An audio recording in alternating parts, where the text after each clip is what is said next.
of animals and the environment equal to the concerns of humans, and that we have agreed to transform our entire health systems under the guise of something called the One Health approach? What if I told you that we have even traded away the health and innocence of our children, having agreed to subject them to UN-styled comprehensive sexualization programs that alienate them from their family, cultural and religious values? What kind of Africa does this August gathering of Africa's finest legal minds envisage in the next decade, with our former colonizers pouring billions of dollars into Africa under the guise of free trade and development, but yet the funds are used to contracept and abort our children, as if that is what we want and we need? They consider those funds as their investments on national security, as they seek to limit our populations so that we don't overrun theirs, since many of them have all but stopped making babies. And what about the LGBT agenda?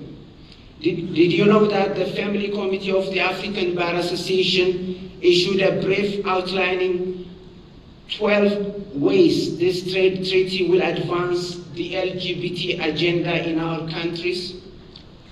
Your Excellencies, here is what I'm trying to bring to your attention. The trade treaty I was referring to is none other than the infamous Samoa Treaty, also known as the SCP-EU Partnership Agreement, which our governments have already signed. Many of them have signed, but our parliaments have yet to ratify. So there is still time to do something about it. Second, similarly, two other harmful international agreements are pending, agreements that definitely encroach upon my areas of expertise as a medical doctor. These are: one, the pandemic treaty, under negotiation right now at the World Health Organization, and the other one is the amendments to the World Health Organization's international health regulations, which I believe as a medical professional is the most dangerous and outrageous move yet by the WHO and its allies to undermine the sovereignty of nations, especially of the developing world. Both of these agreements will have an indisputable impact on legal frameworks that address intra-African trade. First, the so-called pandemic treaty, currently being promoted by the World Health Organization, and which, according to its proponents like the UN and its agencies at WHO, aims to improve global preparedness and response to health crises like the COVID. Let's recall that for Africa, the recent pandemic exposed gaps in our healthcare system, supply chains, and healthcare distribution. So they claim that a pandemic treaty would ensure better access to life-saving medicines, strengthen early warning systems, and build resilient health infrastructure. But the question is, in what fashion? They say, by fostering international cooperation, this binding treaty is supposed to ensure African nations are better equipped to combat future pandemics and reduce reliance on external support for healthcare needs. But does the treaty really deliver on its aims? And at what cost? These are very important concerns that need to be addressed before Africans commit to this very deceptive agenda. Secondly, the International Health Regulation. This is a framework developed by the World Health Organization to help countries prevent, protect against, control, and provide a public health response to the international spread of diseases. This regulation was first adopted in 1969, and in 2005 it has its version that is in force until its new amendment that was adopted by the World Health Assembly in May of 2024. The purported purpose of the International Health Regulation is to enhance global public health security by requiring countries to improve their ability to detect, assess, report, and respond to public health risks that could cross borders, and member states are to report and to notify specific diseases like smallpox, polio, SARS, and any other event that might constitute what they call a public health emergency of international concern. Yet the hideous agenda in all of this is that the WHO will have the sole power to declare a public health emergency of international concern at any time, which triggers international response, coordination, travel restrictions, and other measures to limit the disease spread. Your Honor, I've been told that I was given 10 minutes, I've been given. So please, I need to finish because I'm bringing a very important issue to this August gathering. So I plead with you.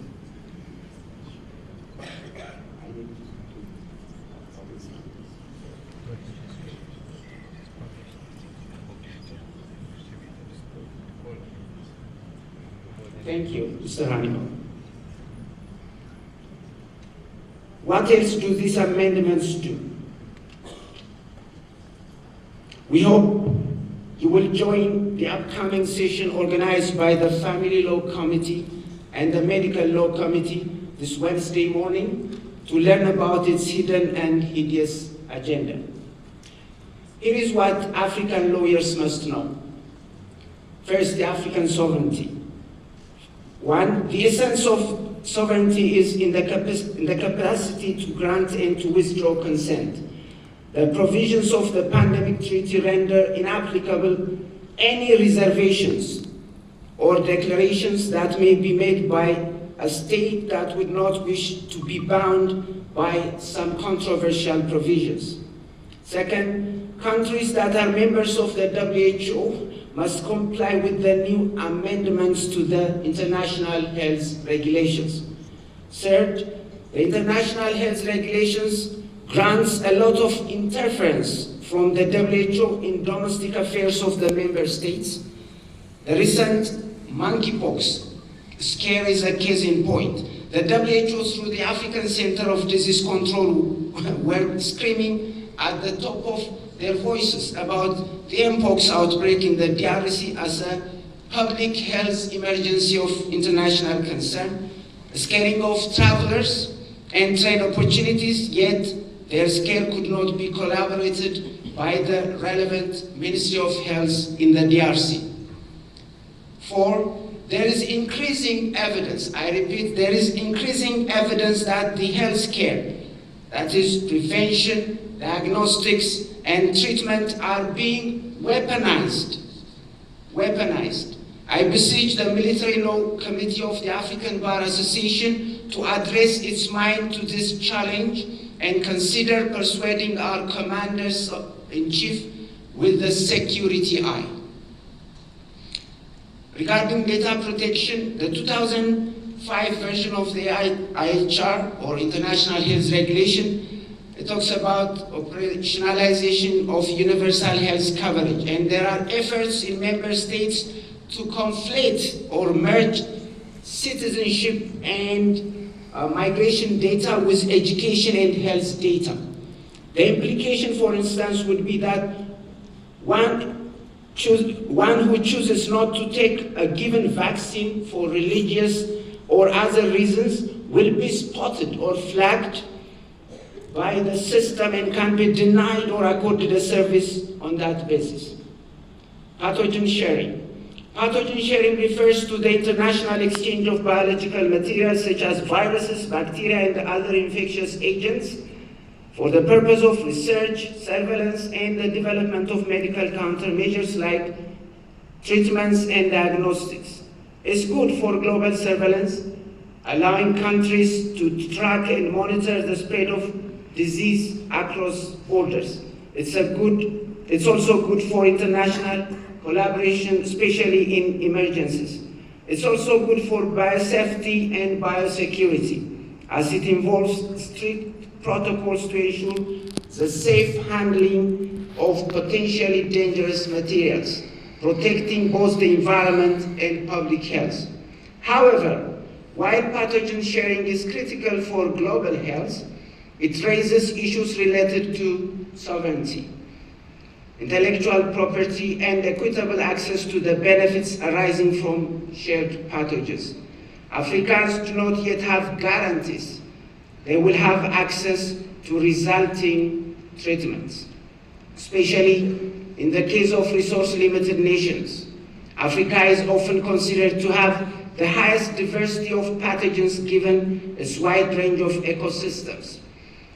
Biodiversity and the presence of various vectors such as mosquitoes, ticks, and fleas, which spread infectious diseases. Yet, Africa is always at the bottom of preference for healthcare support. Why the WHO cannot be trusted anymore? First, the WHO has been taken over by sexual radicals and globalists who have corrupted its originally benevolent purposes. Through its own publications such as Sexual Health, Human Rights and the Law, the WHO has redefined human rights and the law to include hitherto unacceptable and very destructive lifestyles. Transgenderism is now normalized, and governments are being forced to spend tax dollars sustaining transgender lifestyles. Second, the WHO has promoted the sexualization of our children and the transgender abuse of children openly. Third, the WHO is pushing the marketing of vaccines for the benefit of its funders, not necessarily for public health goals. Four, the WHO has mismanaged the COVID-19 pandemic. It has mismanaged it and has mismanaged others before. Fifth, the WHO is the last organization, I repeat, it's the last organization to be trusted with the health and well-being of our African families. We hope you will join us in the upcoming session.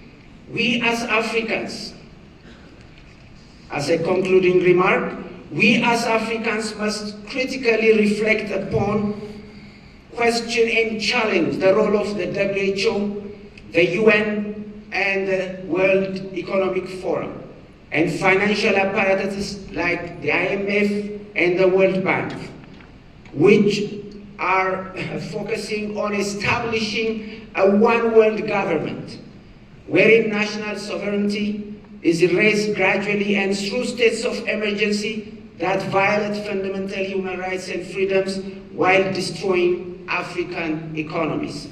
So, Africa is calling out for her best minds in this time of her great need to fight for her children's innocence, her children's very existence. In fact, her own very existence and the existence of humanity. And those fighters are here. You are the fighters to save Africa. We have been given the privilege by God, as last President Zulu has clearly stated, that God has given us much and we need to give it back. And we have been equipped to lead our nations in various capacities for a time such as this. Let's arise and join the battle, crying out, enough is enough. Enough is enough, to save the very soul of our beloved continent of Africa. God bless Africa. Thank you so much.